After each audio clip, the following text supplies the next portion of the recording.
দর্শক, দীর্ঘ ১০ বছর পর রোববার বিকেলে ১১ দফা দাবি নিয়ে শহীদ সুলাইমান হলে অনুষ্ঠিত হতে যাচ্ছে চা শ্রমিক ঐক্য কনভেনশনে তারা একটি সভা করতে যাচ্ছে এবং যেখানে শ্রমিকের ন্যায্য বেতন এবং একটি ভালো মানের জীবনের জন্য তারা নানা ধরনের দাবি তোলার প্রসঙ্গ রয়েছে। এই বিষয়গুলো নিয়ে আরেকটু বিস্তারিত কথা বলতে আমাদের সাথে আজ যুক্ত হচ্ছেন শ্রমিক নেতা তপন দত্ত। তপন দত্ত, আপনাকে স্বাগত জানাচ্ছি অর্থযোগের আজকের এই আয়োজনে। প্রথমে আপনার কাছে যে জানতে চাই, অবশ্যই আমরা দেখতে পাচ্ছি দীর্ঘ ১০ বছর পর চা শ্রমিকদের ১১ দফার দাবি নিয়ে সিলেট আসলে অনুষ্ঠিত হতে যাচ্ছে চা শ্রমিক ঐক্য কনভেনশন এবং সেখানে বলা হচ্ছে তারা তাদের শ্রমিকদের ন্যায্য মূল্য, সামাজিক নিরাপত্তা নিশ্চিত করা, এছাড়াও তারা আরও অনেকগুলো বিষয় তুলে ধরছে। এই যে বিষয়টি, সেটি নিয়ে আপনার মতামত জানতে চাই, কীভাবে দেখছেন বিষয়টি? ধন্যবাদ আপনাকে এবং আপনার মাধ্যমে দর্শকদের, শ্রোতাদের। চা শ্রমিকদের দীর্ঘদিন ধরে একটা ইউনিয়ন হচ্ছে, রেজিস্টার্ড ইউনিয়ন হচ্ছে বাংলাদেশ চা শ্রমিক। এই বাংলাদেশ চা শ্রমিক ইউনিয়ন এইটা দাবিনামা উত্থাপন করেছে, কিন্তু সমস্যা হচ্ছে চা শ্রমিকদের ব্যাপারে মূল সমস্যাগুলো এখন যেটা আমরা দেখি, এরা এই চা শিল্প বাংলাদেশের এটা যেমন কর্মসংস্থান করে, উৎপাদন, রপ্তানিও কিছু করে। একসময় এটা রপ্তানির একটা প্রধান কাজ ছিল, দ্বিতীয় কাজ ছিল। তো সেই চা শিল্পে ১,৪০,০০০ শ্রমিক কাজ করে, তার মধ্যে ১ লাখের মতো হচ্ছে স্থায়ী, ৪০,০০০ শ্রমিককে দীর্ঘদিন ধরে ক্যাজুয়াল করে রাখা হয় এবং তাদেরকে বিভিন্ন সুযোগ সুবিধা থেকে বঞ্চিত করা হয়। টোটাল বাংলাদেশে ১৯৩টি চা বাগান আছে।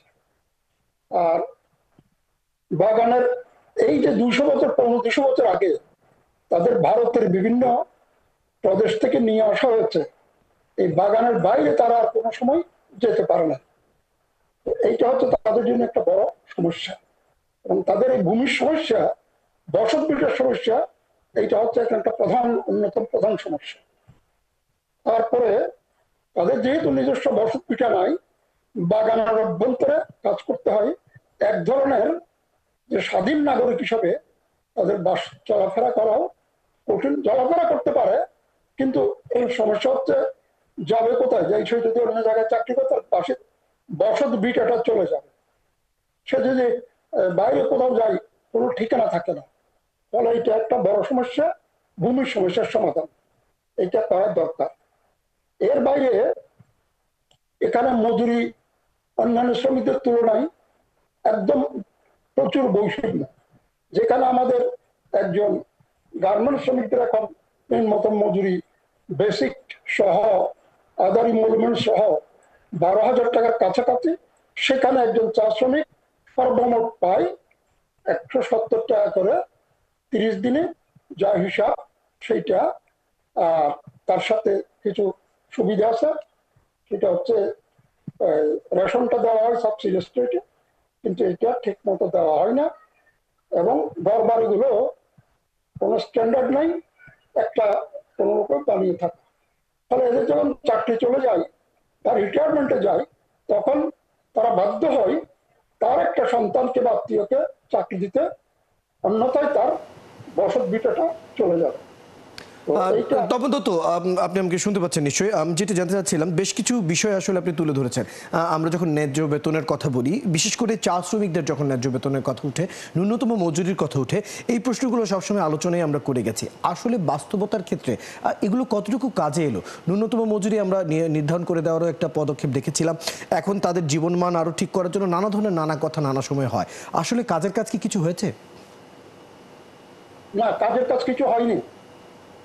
আমরা তো দীর্ঘদিন ধরে চা শ্রমিকদের সাথে, আমি প্রায় ৫৫ বছর ধরে আসি, এখন বয়সের শেষ দিকে। এইরকম তাদের যে ঐক্যবদ্ধ রাখা, এইটার মধ্যে কিছু ঘাটতি আছে, ইউনিয়ন নেতাদের মধ্যে কিছু ঘাটতি আছে।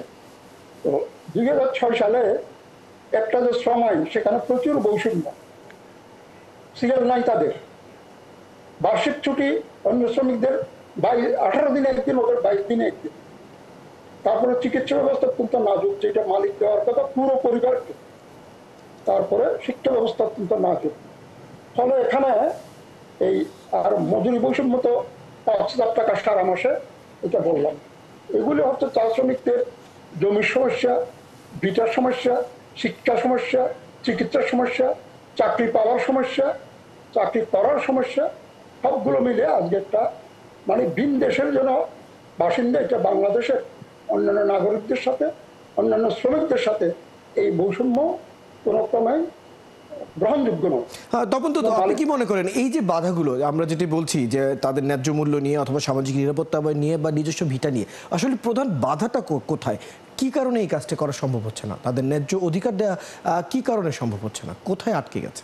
তাদের এটা আন্দোলন ধরুন আপনি 2022 সালে 23 দিন অনবরত ধর্মঘট হয়েছে। ধর্মঘট করে তাদের কিছু বেতন তখন তৎকালীন প্রধানমন্ত্রীর হস্ত থেকে 50 টাকা এই প্রথম বোধহয় জীবনে একসাথে 50 টাকাটা বৃদ্ধি হলো। কিন্তু তারপরে আসবে সেইটা 3-4 বছর, প্রতি 2 বছর অন্তর মজুরি বাড়ার কথা। 3-4 বছর ধরে মালিকরা কোনো মজুরি বাড়ায় না। সো করলে একটা মজুরি বোর্ড করে, মজুরি কমিশন বোর্ড করে রেখেছে। সেই মজুরি বোর্ডে সেখানে শ্রমিকদের প্রতিনিধি দুর্বল, তারা ঠিক মতো প্রতিনিধিত্ব করতে পারে তাহলে না। মূলত আমরা বলতে পারি যে একদম প্রথম থেকে যদি ঢেলে সাজিয়ে এই বিষয়টিকে আরো গুছিয়ে নিয়ে আসার এখনো অনেক ধরনের পদক্ষেপ নেওয়া আসলে প্রয়োজন।